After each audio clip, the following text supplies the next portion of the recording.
Voilà, donc aujourd'hui, on est le 27 Nissan, on est toujours dans l'étude du chapitre 42. On va juste faire un petit résumé d'hier. Donc, on avait expliqué à la fin du passage qu'on avait vu hier, il avait été expliqué par le Hanmourazaken que pour faire naître la crainte dans notre cœur, eh bien, il fallait méditer sur le fait que Akadosh Baruch Hu entend les pensées de chacun d'entre nous, il entend bien sûr les paroles et les actions de chacun. Pourtant, ce qui permet à Dieu de voir et d'entendre n'est pas, bien évidemment, des membres. Dieu n'a pas un corps que Dieu préserve. On doit pas imaginer que Dieu a des yeux ou a des oreilles. Pourtant, ce qui permet à Dieu, eh bien, c'est quelque chose qui dépasse la dimension de l'œil chez l'humain, l'humain est par définition limité et ne peut voir que ce qui est matériel. Il ne voit pas la spiritualité qu'il y a dans chaque chose. Chez Dieu, par contre, la vue est illimitée puisque non limitée par un support physique. Dieu peut donc voir effectivement sans aucune limite tout ce qui se passe à l'intérieur de chacune de ces créatures. Pour mieux comprendre un petit peu cette connaissance de Dieu, on va prendre un exemple, on avait pris un exemple de la même façon qu'un homme ressent exactement tout ce qui se produit en lui, donc au niveau de chacun des membres de son corps. Donc, comme on avait vu hier, il ressent le chaud, il ressent la brûlure, même si c'est un ongle, pourtant un ongle, ça n'a pas forcément une vitalité particulière. La preuve, c'est qu'on peut le couper. Ben, quand un homme a l'ongle qui est brûlé, il le ressent. Pourquoi il ressent ça? Parce que la neshama, sa neshama qui est en fait revêtue à l'intérieur de l'âme vitale, qui elle-même, cette âme vitale, donne la vie au corps. Donc tout ce qui arrive au corps, eh bien forcément est ressenti par l'âme vitale, qui elle-même, l'âme vitale, est en contact directement avec l'âme divine. Et donc automatiquement, elle ressent, cette âme divine, la réalité de ce que le corps ressent. Ce qui veut dire que même si, bien sûr, l'âme divine ne ressent pas de notion de matérialité. Mais quand le corps, par exemple, est mal, imaginez vous êtes dans un endroit où il fait très chaud, vous n'arrivez pas à vous concentrer parce qu'il y a trop de chaleur, eh bien, même si vous avez envie d'étudier, ça va être difficile parce que le corps lui-même va pas être dans un va pas se sentir bien. Donc, du fait qu'il se sent pas bien, l'âme vitale le ressent. Et puisqu'elle le ressent, elle va le transmettre immédiatement à l'âme divine. Ça, c'est la manière de comment les choses se passent au niveau avec l'exemple du corps humain. Pour Dieu, lui, Dieu, il ressent pas les choses, il ne ressent pas les choses comme on avait vu, comme nous, puisque en fait, lui, ce qui se passe dans le monde ne l'affecte en rien, ne le touche absolument en rien. Comme on avait dit, Dieu, il est et il sera avant et après, exactement comme si le monde n'avait jamais existé. Et donc, du fait que Dieu a une connaissance de toutes ces créatures, donc on a donné l'image de la même manière qu'un homme ressent chacun des parties de son corps, eh bien, il n'a pas besoin de le voir, il sait exactement ce qui se passe avec les membres de son corps, il sent quand il y a un membre qui est en bonne santé, quand il est que Dieu préserve en mauvaise santé, eh bien, Dieu, c'est pareil, chaque créature, du fait qu'elles sont intérieures à l'intérieur de Dieu, par la simple connaissance qu'il a de lui-même, il connaît aussi toutes les créatures et tous les mondes. Donc l'exemple, bon, on avait dit effectivement, ne ressemble pas complètement, totalement dans la réalité.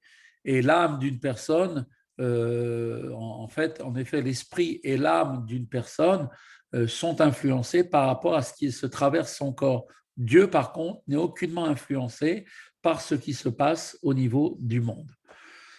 Voilà, donc on va commencer le Tanya d'aujourd'hui. Donc, nous dit tout de suite l'Admor Azatken, V'ine Adam et Israël, chaque juif, or chaque juif, quel qu'il soit, yé michéyé, eh bien, quel que soit son degré et son état spirituel, que chez Bonen, Gedola, Bechol Yom, quand un homme va réfléchir à cette notion qu'on vient de dire, dont on vient de parler, il va y réfléchir chaque jour.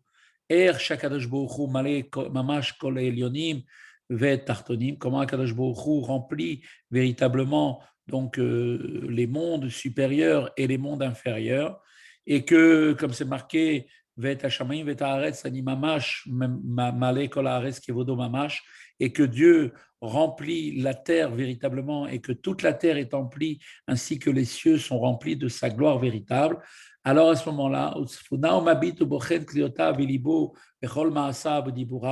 et que Dieu observe et voit et sonde les reins de chacun d'entre nous et voit en fait, il voit dans ce qu'il y a dans son cœur, il voit ce qu'il y a dans ses reins D'accord? Ce sont ces profonds, ce sont les reins, c'est les pensées profondes qui se trouvent en nous, et le cœur représente les émotions. Et il voit Dieu, Akadosh Baruch Hu, sonde et en même temps observe toutes les actions et les paroles qu'il compte d'accord, compte tous ses pas. Dieu va compter tous les pas d'un homme. Alors à ce moment-là, qu'en ayant cette prise de conscience, alors la crainte de Dieu se fixera en son cœur pour toute la journée entière, même lorsqu'il se trouvera occupé à autre chose, indisponible a priori pour la méditation, quand il est par exemple occupé par son travail, eh bien, il aura toujours cette crainte qui sera fixée en lui, et que chez Yirzor, Kala, et donc il retrouvera cette crainte fixée pour toute la journée entière, même effectivement, même s'il est occupé entre-temps, eh bien quand il réfléchira de nouveau à cela, même si cela est fait de manière très superficiellement, eh bien il retrouvera cette dimension de peur, de crainte de Dieu. Et donc,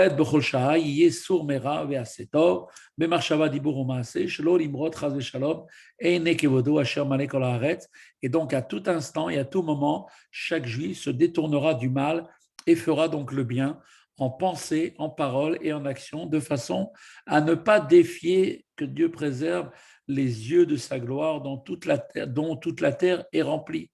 Donc, la crainte de défier Dieu qui nous observe à chacun d'entre nous agira concrètement sur les pensées de chacun d'entre nous, sur nos paroles et sur nos actions, que ce soit dans le domaine des interdits que des commandements positifs. Il se gardera chacun d'entre nous de faire un interdit, donc par la dimension de détourne-toi du mal, et accomplira donc les commandements fais le bien, qui sont les commandements positifs.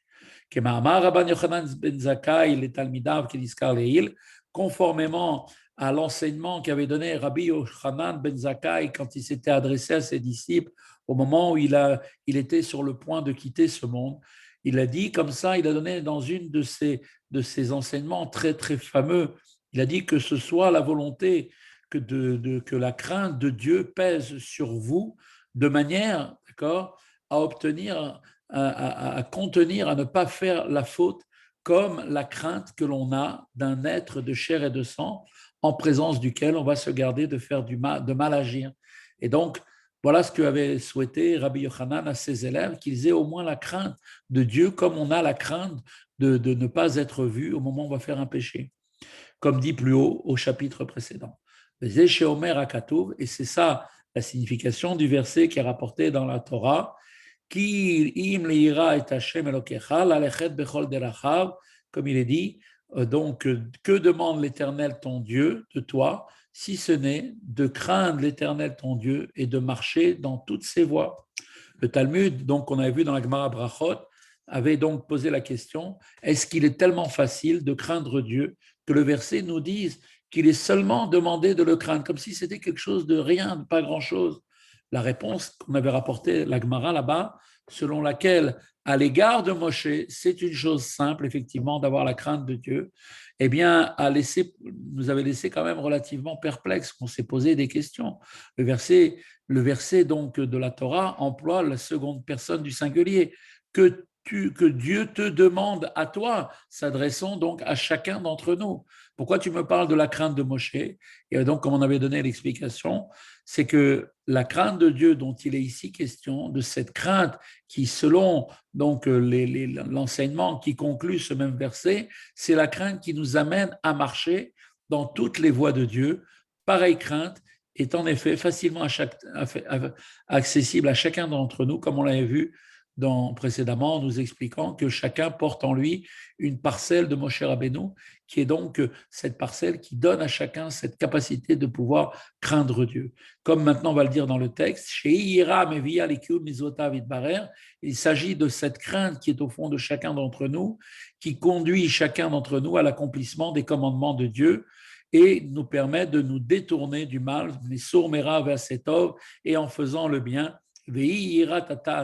c'est la crainte inférieure dont on avait parlé précédemment dans le chapitre. Et on comprend maintenant que la réponse du Talmud dit que vous avez répondu que par rapport à Moshe, Daïnou, ça veut dire quoi Moshe?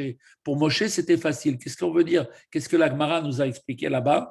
Les gabé bechinat hadaat shebechol nefesh mi'Israël elokit, eh bien, c'est-à-dire que par rapport au degré de da'at qui se trouve en chaque âme divine, cette qualité de da'at, c'est la qualité de Moshe qui se trouve dans chaque juif. Eh bien, effectivement, vu de ce point de vue-là, alors miltaz utraï keniskar leil, alors il s'agit effectivement ici d'une petite chose, comme on l'a dit précédemment.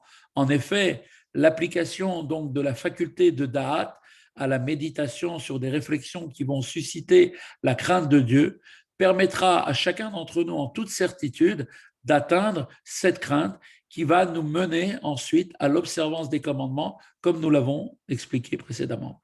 Shadaat ou Amekacher, Mitzifone Bina Alev, El Bechinat, Gilouy Bemarshava Mamash, Kiodoal et Dechen, et car pour rappeler, entre parenthèses, Da'at est la faculté, comme on l'avait appris, qui attache les recoins de la compréhension du cœur, c'est-à-dire les niveaux les plus profonds du cœur, au degré de la révélation dans la pensée. Donc, tout ce qui se trouve, ces sentiments qui se trouvent cachés au fond de nous, eh bien, c'est grâce à Da'at qu'on va les révéler et qu'on va pouvoir les amener dans nos pensées, comme comme le savent très bien ceux qui connaissent la Kabbale, la sagesse ésotérique. De sorte que là, nous dit ici le Tanya, que la crainte de Dieu naturelle qui se trouve en chaque juif, qui est dissimulée dans les recoins de son cœur, donc ce trésor, comme on avait expliqué, c'est comme le trésor que l'on recherche, ce trésor de crainte du ciel, comme on avait expliqué précédemment, va pouvoir sortir, donc on va pouvoir le sortir des profondeurs,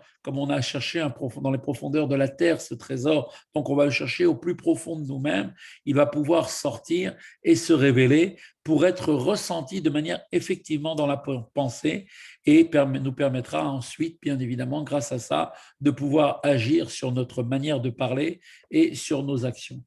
Voilà, le cours d'aujourd'hui se termine ici pour le Tanya. C'est un peu plus court que d'habitude. Ça nous demandera un peu plus de réflexion.